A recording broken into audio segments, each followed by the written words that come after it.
Bismillahirrahmanirrahim. Assalamualaikum warahmatullahi wabarakatuh. Ikhwani rahimakumullah. Alhamdulillah, kita berjumpa lagi dalam kajian hadis dan juga ruqyah syar'iyah. Mudah-mudahan kita semuanya mendapatkan ridha dan maghfirah dari Allah Subhanahu wa ta'ala. Amin ya Allah ya Rabbal alamin. Sahabat yang dirahmati Allah Subhanahu wa ta'ala,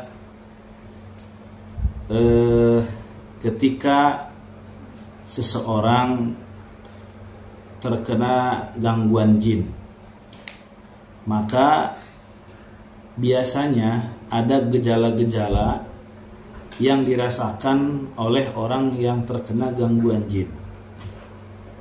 Di antara gejala-gejala yang dirasa oleh orang tersebut adalah yang pertama, sering merasakan panas atau sakit seperti ditusuk-tusuk di bagian atau di area tubuh tertentu. Contohnya di bagian kepala atau di bagian punduk, ya, atau juga bisa di bagian perut. Nah, ketika kita sering, ya, atau keluarga kita, saudara kita, teman kita merasakan gejala ini, terasa sakit di bagian kepala seperti ditusuk-tusuk, kemudian berat di bagian punggung atau pundak, kemudian panas di bagian punggung atau pundak, juga di daerah perut, maka berhati-hati, segera lakukan ruqyah syar'iyah apabila kita telah sebelumnya mengkonsultasikan ke medis atau ke dokter. Jika setelah dilakukan konsultasi ke medis, ke dokter, kemudian dilakukan pengobatan, masih dirasakan hal tersebut, maka segera lakukan ruqyah syar'iyah. Temui ruqyah syar'iyah atau roqi yang syar'i, ya, yang kompeten di bidangnya. Kemudian yang kedua, ikhwan rahimakumullah, gejala yang biasa dirasa oleh orang yang terkena gangguan jin adalah dia sering melihat penampakan-penampakan makhluk gaib, ya, atau istilahnya hantu, entah itu pocong, kuntilanak, genderuwo, tuyul, dan lain sebagainya. Nah, ketika ada orang yang melihat makhluk halus secara mata telanjang, dalam artian si makhluk halus ini tidak berubah bentuk, ya, tidak tasyakul ke dalam benda padat, ya, masih di dunianya, dunia alam gaib.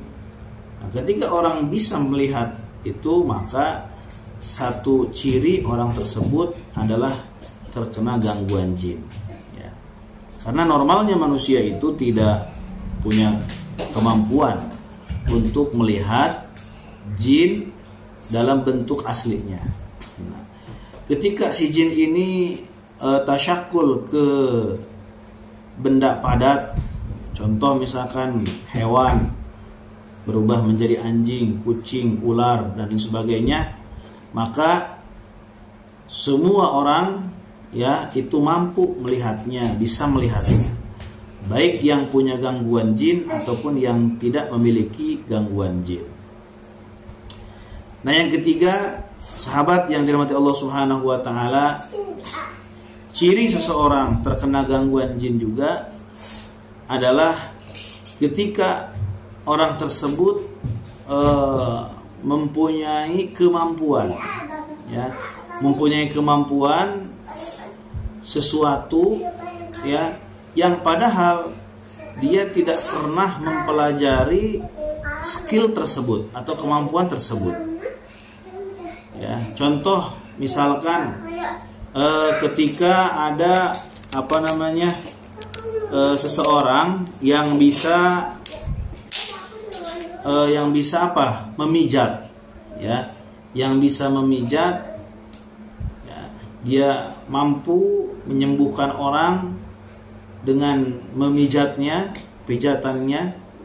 Akan tetapi orang ini belum pernah sama sekali ikut latihan atau belajar memijat.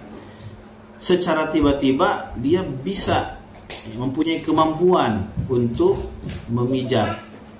Bahkan dia pun merasa aneh, kok tiba-tiba saya bisa mijat ya?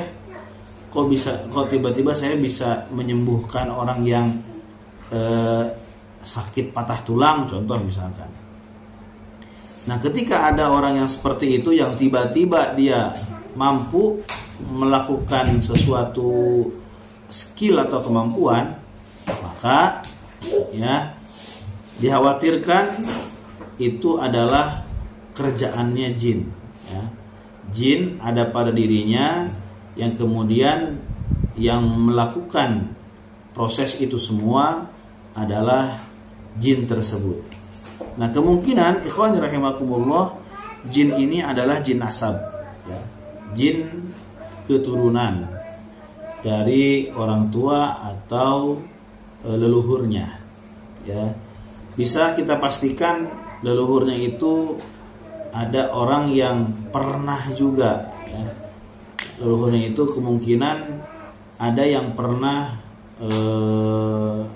memijat juga kemungkinan. Nah, ini harus kita waspadai, ya. Jangan sampai kita merasa biasa-biasa saja atau bahkan mungkin merasa bangga ketika kita tidak pernah berlatih, tidak ikut pelatihan, tidak belajar, tapi kita tiba-tiba langsung bisa gitu. Nah, ini dikhawatirkan adalah kerjaannya jin. Nah, itu mungkin sebagian dari gejala-gejala yang dirasakan, ya, oleh orang yang terkena gangguan jin. Mudah-mudahan ada manfaatnya.